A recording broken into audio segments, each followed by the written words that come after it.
Surviving infidelity. She committed infidelity for 8 years. Well, I've had a few drinks and after getting several messages of wanting a backstory, here's one for you good people of Reddit. Me and my then girlfriend, let's call her Succubus, got our first place after high school, so we decided to throw a housewarming party with a few of our friends. Well, later that night, I drank way too much after losing too many drinking games, and I ended up getting sick and spent a while in the bathroom trying to pull myself back together, only to end up going to bed and passing out. Well, after everyone left, it was just Succubus and my ex-best friend, let's call him Matt. They both ended up going for each other. I think he initiated it. They ended up in my guitar studio room on the other end of the apartment while I was passed out. And it gets worse. After she slept with him, she came into the bedroom and woke me up around 3:30 a.m. to have round 2 with me, not knowing at the time what happened. Waking up that next morning, I had this gut feeling something was off but couldn't place it. I even made breakfast for both of them for Pete's sake. It was a month later, me and my ex went to a Halloween party at another friend's place, and after a long night of drinking, Succubus ends up falling asleep, and everyone there ended up leaving. I tried to call for a ride home but my phone died. I was looking around for a charger and couldn't find any, so I decided to grab Succubus's cell phone out of her bag, and when I turned the screen on she already had a text up with her best friend, and the first line it read, "Make sure OP doesn't find out." Alarm bells going off, so I read on. Succubus told her best friend everything that happened that night, and bragging about how exciting and fun it was, and telling her best friend that if the opportunity happened again, she's going to do it. I can't even begin to explain the feeling that came over me. I've never felt a rage and adrenaline rush that hard in my life. All I could see was red in the image of Matt railing Succubus. I ended up leaving with her phone. Driving home when I had no business driving in my state. Making it home, my father met me at my place. I proceeded to pack her things, and after charging my phone, I was calling Matt, pretending I didn't know anything. I told him that I wanted to hang out. Well, he was gone for the weekend hanging with his friends, and he told me he would see me Sunday night. Well, after packing all of Succubus's stuff, I went back to the house to pick her up. She was still asleep. I woke her up and drove her to her father's house. Confused with all her stuff in the car and headed to her dad's house, she kept asking me what's wrong. Not saying a word, I just tossed her phone in her lap with the text exchange she has with her best friend. She didn't even get sad, she got enraged saying, "Why were you going through my phone?" And that's an invasion of her privacy. She told her father I was abusing her when we got to her dad's house. Well, she ended up calling Matt and told him I knew everything.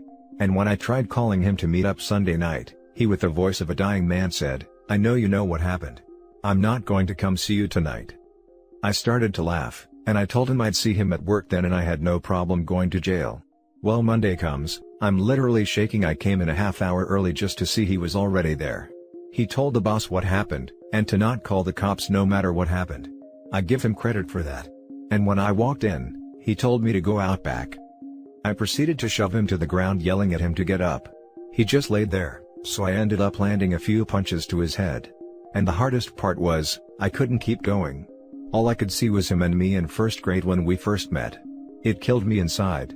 After landing those few punches I couldn't bring myself to do it anymore, and I just told him it wasn't over and walked away. 5 years later, he reaches out to me and we start talking again. After telling me how sorry he was and after hearing from a bunch of people how he would get drunk and try and end himself from the guilt, I told him we could talk from time to time, but things would never be the same. Well, later, he ended up falling in love with a woman, his first real relationship. And after a year of dating, he finds out she was cheating on him. He was devastated. Matt hasn't gone a day without drinking at least a 6-pack, and his drinking became a lot worse. I ended up getting a call about a week later from him while I was at work. I could barely understand him. He was crying and blubbering words from being intoxicated. All he kept saying was, "I'm so sorry, I deserve this, and I hope you can forgive me, goodbye." He hung up and I tried calling him a bunch with no answer.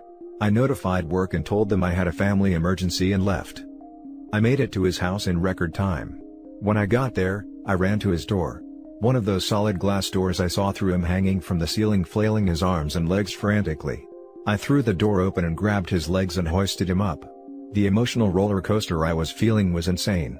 Sure, I hated this guy for what he did, but he didn't deserve to die. After a long conversation and getting him sober, I helped him get clean. Just over this past summer I got a text from him saying, "1 year ago today you saved my life OP, love you brother." Today is my 365th day of sobriety. I can't believe I made it. Every day I feel conflicted. I hate him. But I'm happy for him. Can you guess what Succubus said when she found out? "Aw, poor Matt. This woman is a psychopath, and had zero remorse for the pain and destruction she caused." This is just one of the stories I have of my time with Succubus. Now for the top comments. Matt at least had the decency to be ashamed of his behavior, her on the other hand. Psychopath seems like a mild description, wowza. Such a crazy story. Hope you're on your way to healing, mate. After typing this, I was laughing because it sounds like a poorly written drama show.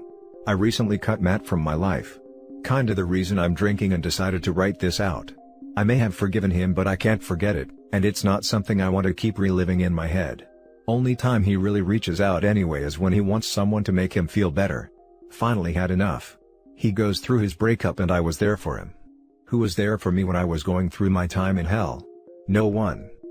I'm not going to be someone's doormat or emotional support anymore. I'm burnt out.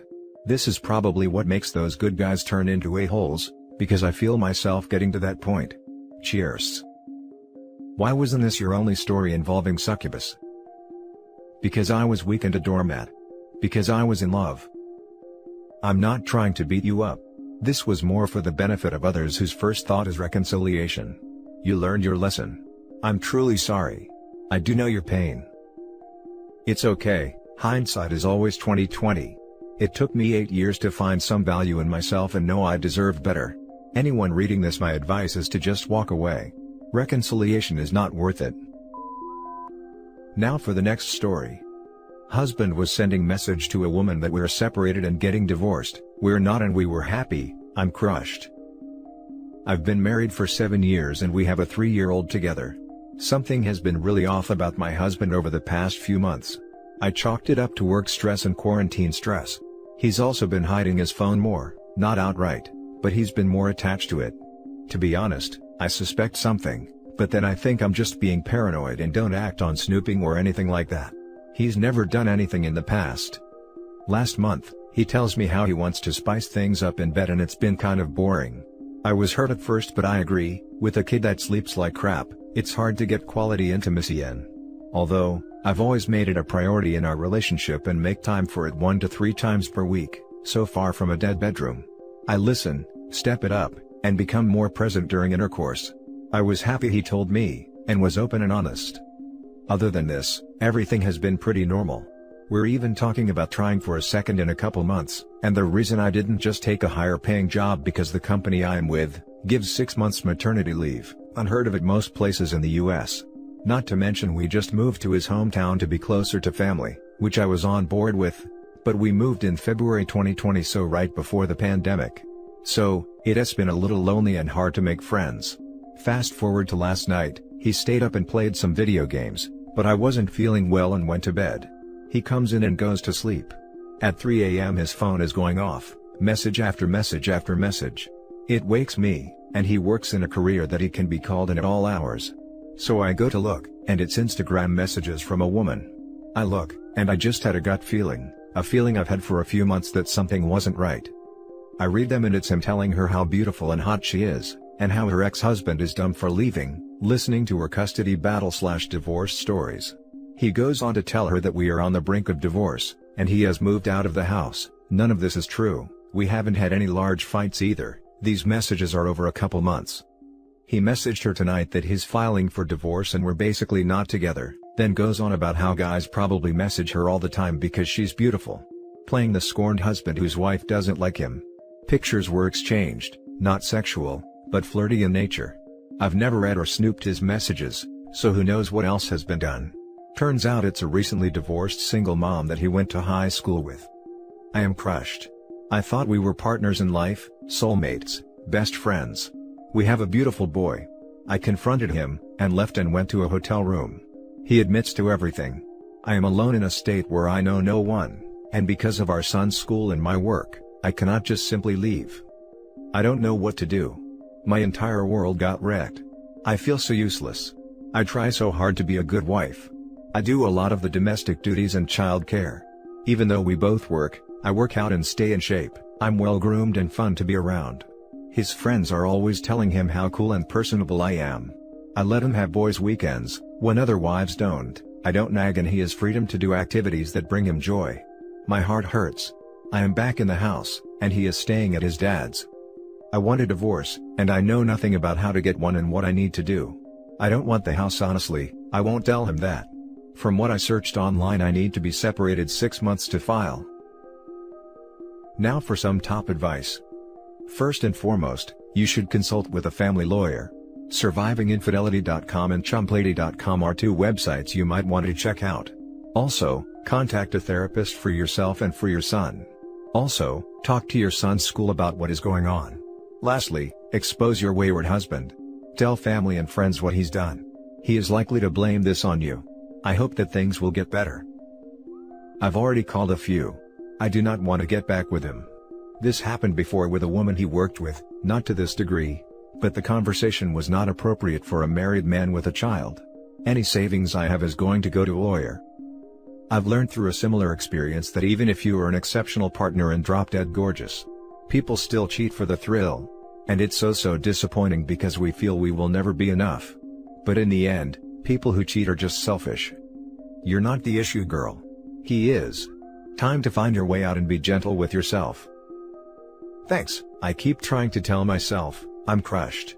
My family is non-existent, terrible childhood, I escaped poverty and abuse and made something of myself. My biggest savior is that I didn't become a stay-at-home mom and worked my butt off. We had a serious discussion on me being a stay-at-home mom and I'm glad I choose not to.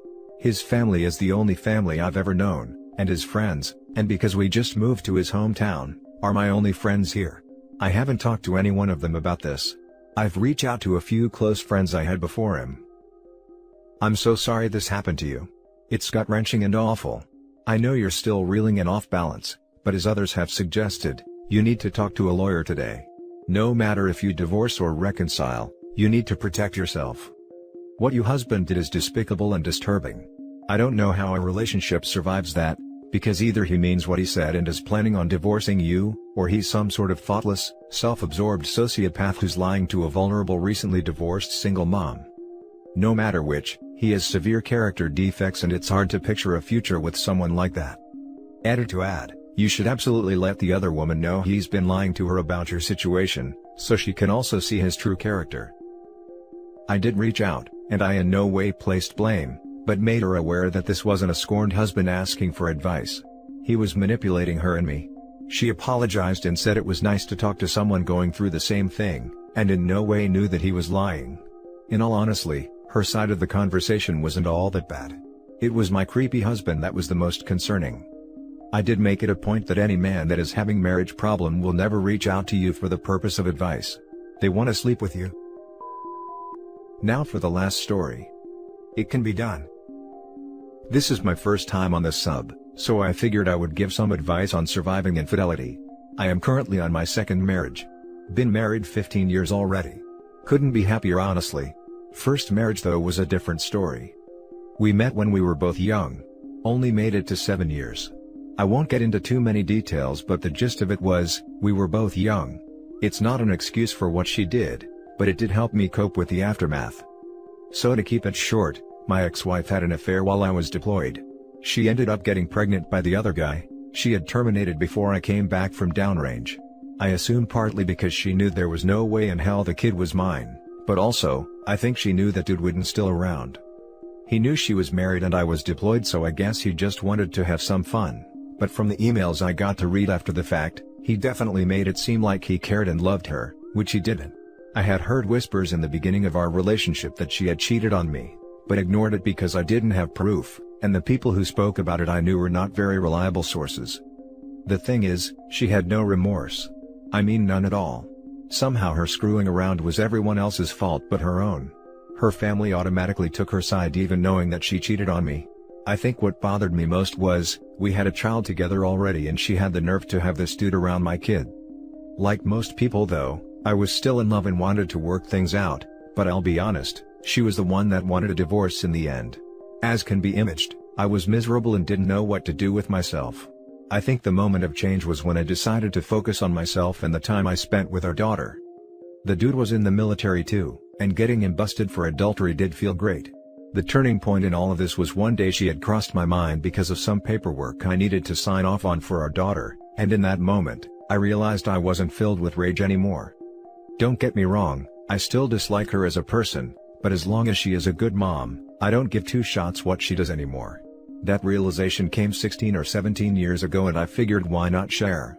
It does get better over time, and the one thing I learned from all of it was not my fault.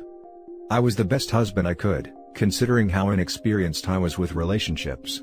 While I don't see it as an excuse, it helped me to just chalk it up to her being that kind of person. She did get remarried eventually, and that only lasted a year or two I believe. I'm happy with how my life is now. In the beginning it was hard with my daughter because her mother did manipulate her behavior, but thankfully, I was able to tough it out and my daughter realized on her own that her mother is full of crap sometimes. I'm happily married and my current wife had 2 children of her own whom I adopted early into our marriage. So now I have a wonderful wife, 3 great children, young adults actually, a good, steady job and no hatred towards the ex. I'm doing just fine, but it all started with learning to not blame myself for things I couldn't control. I hope this helps anyone who reads it and I apologize if it seems like I'm rambling. Still not fully awake yet. Now for the top comments. I tell people, it's like someone else was married to my ex-wife. On the rare occasion we speak, we have no problems. Her husband is a good guy. They both were great with my daughter. I consider myself blessed and hold no grudge at all for her infidelity. Been 20 years. Good to hear. Can't stay mad forever no matter how much I wanted to at the time. I congratulate you brother that you could overcome it. I was 32 years in the Navy and I saw many horrible things. Your experience is one of many. One thing that I have always asked myself, why do men always say that she is a good or excellent mother? Someone who takes his lover home is a good mother, who destroys the safe place of her children is a good mother. For example, for me these people are neither good nor less good mothers.